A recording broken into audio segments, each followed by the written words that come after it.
Hello and welcome. This is the weekly digest of the top stories and key events from Uzbekistan over the past week. At a UN briefing held on December 10th, Uzbekistan was commended for its efforts in rehabilitating and reintegrating over 530 citizens, mostly women and children, repatriated from conflict zones since 2019.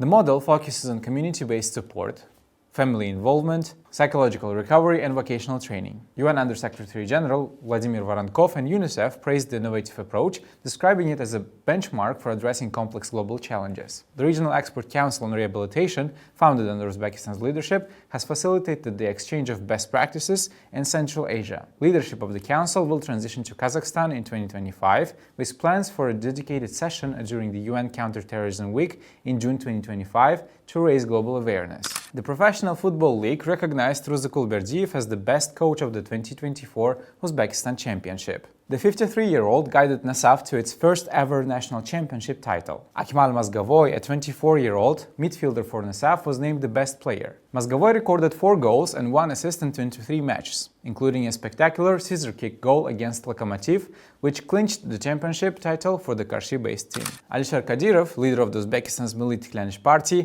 proposed introducing a visa regime with Russia to enhance migration management and regional stability. The suggestion followed remarks by Russian politician Leonid Slutsky regarding a new migration code. Kadyrov emphasized stricter migration policies to ensure cultural integration and knowledge of the local laws for Uzbek workers abroad. He argued this would protect vulnerable migrants from discrimination, reduce exploitation, and prevent socio-economic burdens for Uzbekistan. The Ministry of Energy announced temporary restrictions on methane filling stations to address a sharp rise in natural gas demand caused by extreme cold. Household gas consumption increased by 20% over the past week, while electricity demand rose by 15%. Despite utilizing maximum capacity and reserves, gas pressure in pipelines dropped significantly. The ministry prioritized uninterrupted supply to households, hospitals, and schools. Local authorities will provide schedules for gas station operations, while citizens can monitor updates through the After24 mobile app. The Central Bank of Uzbekistan decided to keep its key interest rate at 13.5% to control inflation and manage strong demand. Inflation slowed slightly to 10% by November, mainly due to food price stabilization, but remains high for services and non-food items. Inflation expectations rose to 13.7%, influenced by currency volatility and utility tariff increases. Tight monetary policy will continue to balance supply and demand, while aiming to reduce inflation to the 5% target in the medium term. Regions such as Tashkent reported the highest expectations, while construction and education sectors showed significant concerns. Business inflation expectations also increased, reflecting pressures across various industries. Uzbekistan's men's boxing team achieved a dominant victory at the Asian Boxing Championship in Thailand, winning 8 gold, 2 silver and 1 bronze medals. Notable performances included wins by younger, less experienced athletes who suppressed Kazakhstan's main team and other strong competitors like Ukraine. Sherzod Muzaffarov and Jasurbek Yuldashev secured silver medals in closely fought bouts, while 8 others claimed gold, affirming Uzbekistan's status as a regional boxing powerhouse. Amendments to the Article 244 of Uzbekistan's Criminal Code were passed in their first reading, introducing penalties for organizing and financing mass riots, including online training for such activities. Deputy Prosecutor General Svetlana Artikova underscored the amendment's preventative focus, aiming to safeguard national stability. These changes, coordinated with key government bodies, will not require additional budget. Uzbekistan's debt to Russia increased by $41.3 million in 2023, contributing to a broader rise in Russian foreign lending, which reached $3.1 billion, the highest since 1999. Other major beneficiaries included Egypt, Bangladesh, and India. Timur Ishmetov, a seasoned financial expert with 19 years at Uzbekistan's central bank, is set to become its new chairman. Previously, Ishmetov held key roles including Minister of Finance and First Deputy Advisor to the President. His leadership is expected to reinforce monetary policies and oversee reforms, including inflation control and currency stabilization.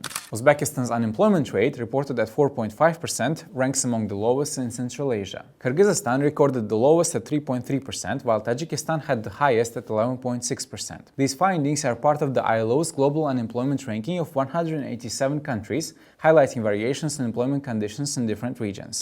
Uzbekistan proposed expanding its GSP Plus trade privileges with the European Union for another 10 years and adding fresh fruits and vegetables to the duty-free list. Exports to the EU have tripled since Uzbekistan Uzbekistan gained GSP Plus status in 2021, reaching $1.15 billion. The delegation also recommended revising seasonal quotas and sought EU technical assistance to meet European market standards. Uzbekistan's WTO membership bid advanced as Thailand pledged its support and negotiations with Pakistan concluded successfully. These developments represent critical milestones in Uzbekistan's effort to integrate into global trade systems. Uzbekistan's population surpassed 37.5 million as of December 2024, with men accounting for 18.9 million and women 18.6 million.